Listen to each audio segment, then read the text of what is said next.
Yo creo que la norma no solamente no nos ayuda a atender una grave problemática, sino que es un retroceso. Y voy a intentar explicarlo desde diferentes puntos de vista. Dice el informe en mayoría que se toma como espejo la ley 18.473, que es cuando una persona libremente decide que no quiere recibir un tratamiento. Pero a diferencia de la 18.473, la persona tiene la libertad para revocar esa decisión. La persona libremente en cualquier momento tiene esa posibilidad. En este caso, la ley que está a consideración del cuerpo no permite a las personas esa posibilidad. Le voy a pedir, Presidenta, pues es un tema muy sensible, si me ampara en el uso de la palabra. Vamos a amparar al senador en uso de la palabra. Gracias, Presidenta.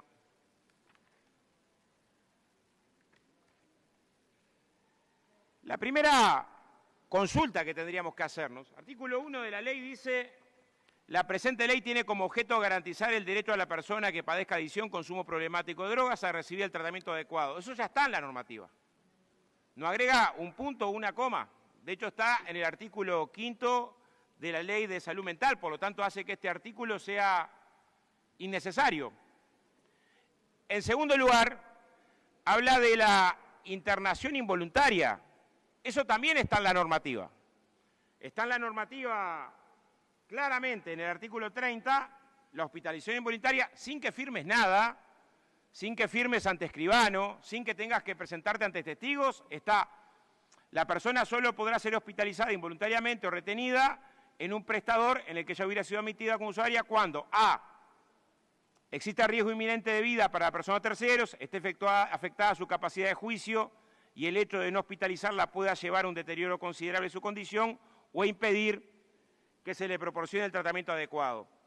¿Qué cambia de este texto con respecto a la norma aprobada en la Ley de Salud Mental para la hospitalización involuntaria? Bueno, cambia que en el artículo 5, este párrafo inicial, que es que tenga que estar afectada la capacidad de juicio, se suprime.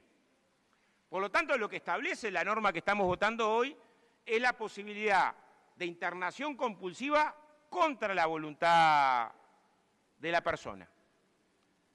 Y esto contradice, en opinión de todos los expertos, en particular los que llegaron desde el gobierno, de todos los expertos, lo mejor de la evidencia, porque la primera pregunta que tendríamos que hacernos, Presidenta, es: si una persona se presenta ante un escribano para solicitar que en caso de recaída se le dé tal o cual tratamiento, ¿no sería lo más oportuno que legisláramos sobre aumentar los dispositivos para tratarlo en ese momento? Bueno, sobre esto, el doctor Radío de la Junta Nacional de Drogas, sobre este proyecto, presentó 13 objeciones. Y leo el texto y las 13 se mantienen con mucha claridad. El primero es que el proyecto es un proyecto sin diagnóstico. Repasando las actas, estremece lo que plantea, por ejemplo, la Facultad de Psiquiatría, que hay 261.000 personas con consumo problemático de alcohol, 261.000 personas, y 27.000 personas con consumo problemático de marihuana. Esto es un 17% de la población que está incorporada al sistema integrado de salud. La pregunta es: ¿por qué no tenemos tratamiento para esta población? Porque no tenemos dispositivos. La diferencia entre la cantidad de personas con consumo problemático y los dispositivos es abismal. Tanto que hoy, quien quiere participar de un tratamiento no encuentra cupo. Hicimos un repaso acerca de las capacidades instaladas. Entonces, no tenemos posibilidades de darle atención a quien quiere tratarse. Todos los expertos nos dicen que la motivación es fundamental para encontrar salida y legislamos sobre la internación compulsiva, generando más complejidades que las que existían antes de la ley para la internación compulsiva. Una persona estaba afectada en su juicio, tenía riesgo su vida o riesgo un tercero, ya existe la posibilidad de la internación compulsiva. Sinceramente, no se entiende. En segundo lugar, presume, dice el doctor Radío, de la Junta Nacional de Drogas de este gobierno, en mayo del 2022, que hay una sola respuesta terapéutica. No considera otras alternativas. Tercer lugar. Cuarto lugar, no especifica si la propuesta refiere a un tipo particular de sustancia o se aplica a todas. Quinto lugar, posterga la adopción de medidas terapéuticas. Esto es muy claro. O sea, cuando el usuario de drogas está lúcido, en lugar de procurar atenderlo, lo que planteamos es, cuando caigas contra el piso, vamos a internarte contra tu voluntad. Que la pregunta que me surge es ¿cómo? ¿Cómo? ¿Se lo ata? ¿Se lo enchaleca? ¿Se lo seda? ¿Cuáles son? Denuncias de esto antes de la ley de salud mental teníamos de cómo eran internados los pacientes en el Vilar de Bo, contra la voluntad, choque eléctrico. ¿Cuáles serían las formas de mantener al paciente contra su voluntad? Agudiza la carencia de recursos, no propone aumentarlo, genera mayores inequidades, no cuenta el desbalance entre la cantidad de usuarios problemáticos y las camas o cupos de internaciones, no define cómo se certifican o se habilitan los centros. Y lo que creo que es más grave, genera expectativas. Hay gente que piensa que hoy estamos resolviendo el problema de la salud mental o el consumo problemático de adicciones, sin que votemos un peso más para un solo dispositivo. Nada. Sin que veamos cómo se trabajó en la experiencia internacional y además contradiciendo, Presidenta, la estrategia del actual gobierno, que ha continuado la estrategia de reducción de daños. No ha ido a una lógica de pensar, porque no ha funcionado en el mundo, que es imponer coercitivamente la abstinencia, es la forma de que te devuelva ese tratamiento una persona curada.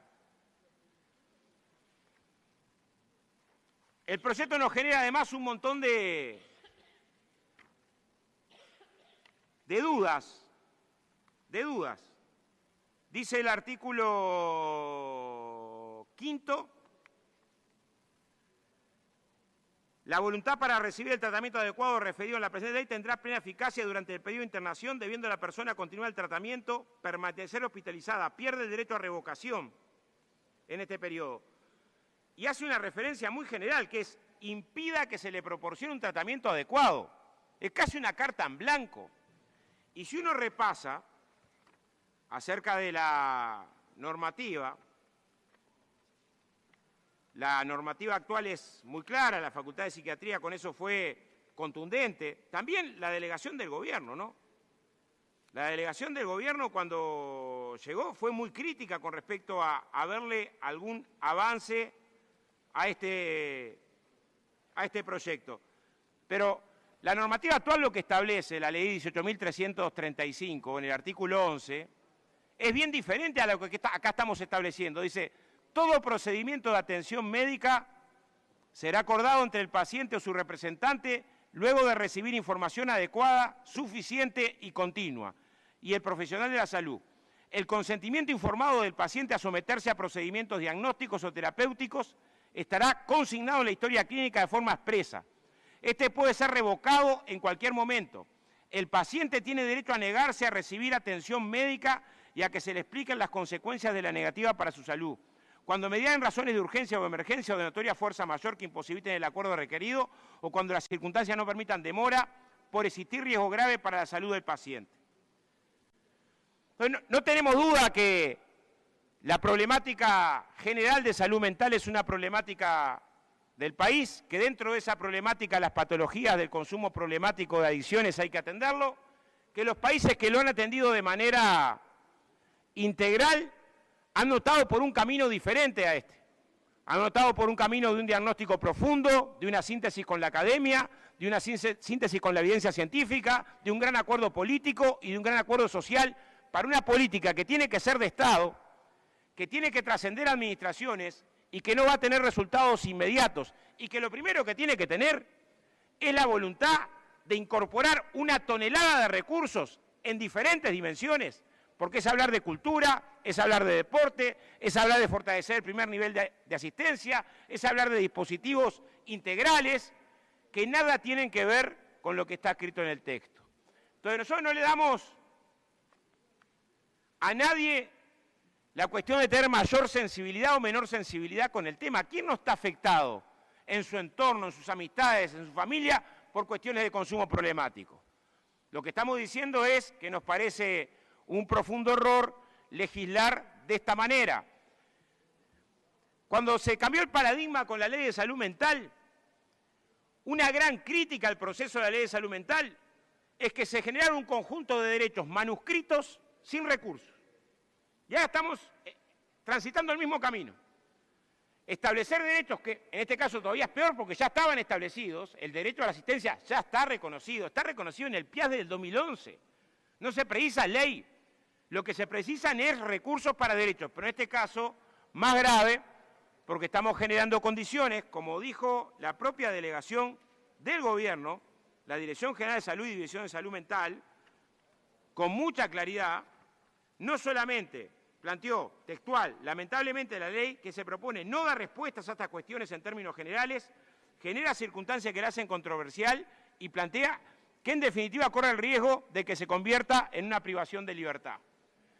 Entonces, legislar en contra de la política que el gobierno está aplicando en materia de adicciones parece, sinceramente, muy difícil de encontrarlo como una clave que aporte a un problema que requiere otros instrumentos y otras medidas. Por estas razones es que no vamos a acompañar el texto que está a consideración del cuerpo. Gracias. Senadora Quechichán.